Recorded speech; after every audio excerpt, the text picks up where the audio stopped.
ಆತ್ಮೀಯ ಬಂಧುಗಳೇ, ಶ್ರೀರಾಮಚರಿತ ಮಾನಸ ಅಯೋಧ್ಯಾಕಾಂಡ.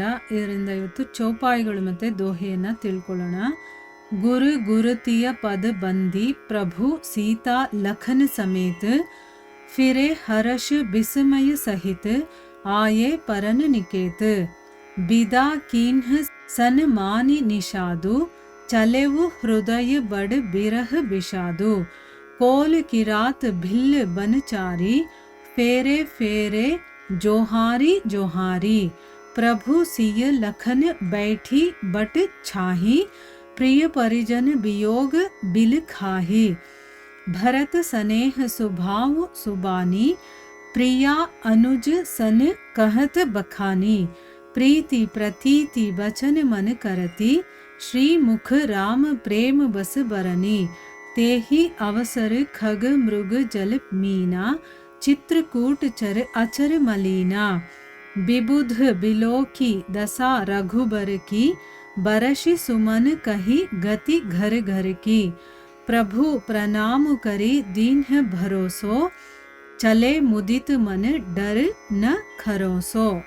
ಇವು ಚೌಪಾಯಿಗಳು ಮತ್ತು ದೋಹೆ. ಈಗ ಇದರ ಅರ್ಥವನ್ನು ತಿಳ್ಕೊಳ್ಳೋದಕ್ಕೆ ಪ್ರಯತ್ನ ಮಾಡೋಣ. ಇಲ್ಲಿ ತುಳಸಿದಾಸರು ಹೇಳ್ತಾರೆ, ಭರತ ಶತ್ರುಘ್ನಾದಿಗಳು ಶ್ರೀರಾಮನನ್ನ ಮನಸ್ಸಲ್ಲಿಟ್ಕೊಂಡು ಅಲ್ಲಿಂದ ಹೊರಡ್ತಾರೆ.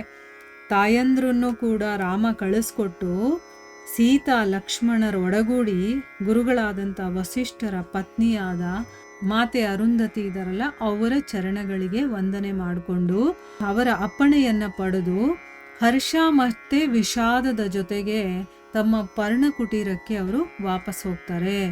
ಇಲ್ಲಿ ಹರ್ಷ ಮತ್ತು ವಿಷಾದ ಎರಡೂ ಕೂಡ ಆಗ್ತಾ ಇದೆ ಅವರಿಗೆ.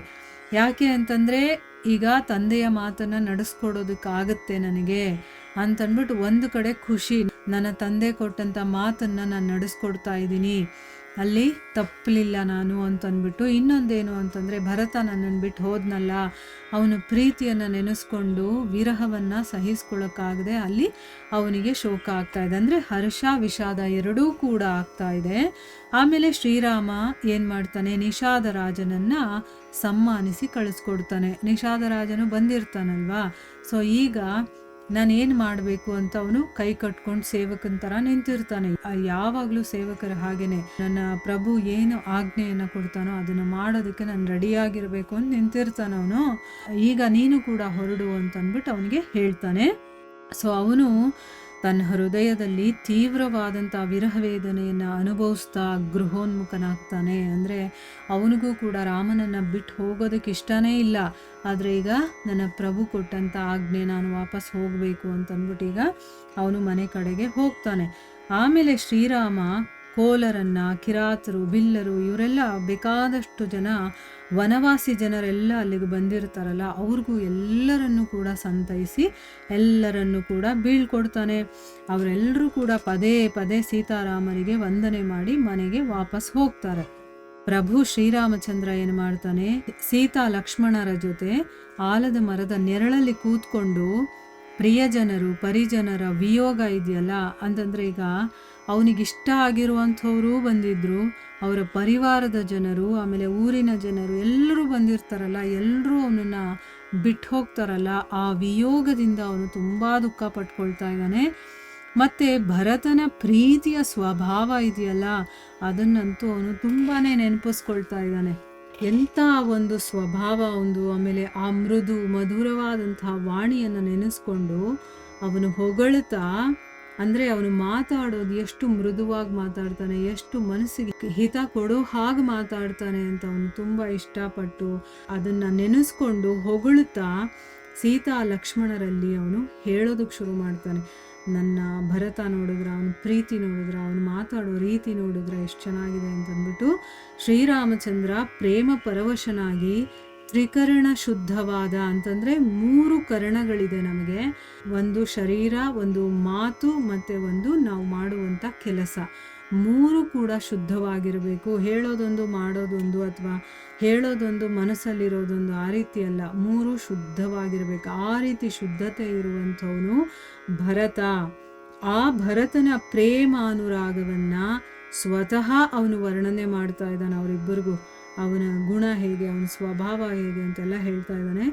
ಆಗ ಅದನ್ನು ಕೇಳಿಸ್ಕೊಂಡು ಚಿತ್ರಕೂಟದಲ್ಲಿದ್ದಂತಹ ಖಗಮೃಗಗಳು, ಜಲಚರಗಳು, ಎಲ್ಲ ಚರಾಚರ ಪ್ರಾಣಿಗಳೆಲ್ಲವೂ ಕೂಡ ದುಃಖದಲ್ಲಿ ಮುಳುಗಿ ಹೋಗ್ತವೆ. ನೋಡಿ, ಆ ಪ್ರಾಣಿಗಳಿಗೂ ಗೊತ್ತಾಗ್ತಾ ಇದೆ ಭರತ ಮತ್ತು ರಾಮನ ಪ್ರೀತಿ ಎಂಥದ್ದು, ಈಗ ಅವನು ಎಷ್ಟು ವಿರಹದಿಂದ ಒದ್ದಾಡ್ತಾ ಇದ್ದಾನೆ ಅಂತಂದ್ಬಿಟ್ಟು. ಯಾಕಂದರೆ ಭರತ ಬಂದಿದ್ದಾಗ ಅವರು ಕೂಡ ನೋಡಿರ್ತಾರಲ್ಲ ಚಿತ್ರಕೂಟದಲ್ಲಿರುವಂಥ ಪ್ರಾಣಿ ಪಕ್ಷಿಗಳು ಜಲಚರಗಳೆಲ್ಲ, ಎಲ್ಲ ಚರಾಚರ ಪ್ರಾಣಿಗಳಿಗೂ ಕೂಡ ದುಃಖ ಆಗ್ತಾ ಇದೆ. ಅಂದರೆ ಮನುಷ್ಯ ಮಾತ್ರ ಅಲ್ಲ, ಪ್ರಾಣಿ ಪಕ್ಷಿಗಳಿಗೂ ಕೂಡ ಇವರ ಪ್ರೀತಿ ಎಂಥದ್ದು ಅಂತ ಗೊತ್ತಾಗಿದೆ. ಶ್ರೀ ರಘುನಾಥನ ಪ್ರೇಮ ಮುಗ್ಧ ದೆಸೆಯನ್ನು ಪರೀಕ್ಷಿಸಿ, ಅಂದರೆ ಈ ರಘುನಾಥ ಈಗ ಪ್ರೀತಿಯಿಂದ ಆ ಮುಗ್ಧತೆಯ ಒಂದು ಭಾವನೆಯಲ್ಲಿದ್ದಾನೆ. ಅವನ ಒಂದು ಸ್ಥಿತಿಯನ್ನು ನೋಡಿ ದೇವತೆಗಳು ಹೂಮಳೆಯನ್ನು ಸುರಿಸ್ತಾರೆ. ಅವರು ತಮ್ಮ ದುಃಖಗಳನ್ನು ಶ್ರೀರಾಮನಲ್ಲಿ ಬಂದು ನಿವೇದಿಸ್ಕೊಳ್ತಾರೆ. ರಾಮ, ನಿನ್ನ ದುಃಖವನ್ನು ನಾವು ನೋಡೋಕ್ಕಾಗ್ತಾ ಇಲ್ಲ, ವಿರಹವನ್ನು. ಯಾಕೆ ಅಂತಂದರೆ ನೀನು ಮತ್ತು ಭರತ ಬೇರೆ ಆಗೋದು ನಮಗೂ ಇಷ್ಟ ಇಲ್ಲ, ಆದರೆ ಏನು ಮಾಡೋದು, ನಾವೀಗ ಒಂದು ಪ್ರಾಬ್ಲಮಲ್ಲಿ ಸಿಕ್ಕಾಕೊಂಡಿದ್ದೀವಿ ಅಂತಂದ್ಬಿಟ್ಟು ತಮ್ಮ ದುಃಖ ಏನಿದೆಯೋ ಅದನ್ನೆಲ್ಲ ಭಗವಂತನ ಮುಂದೆ ಹೇಳ್ಕೊಳ್ತಾರೆ.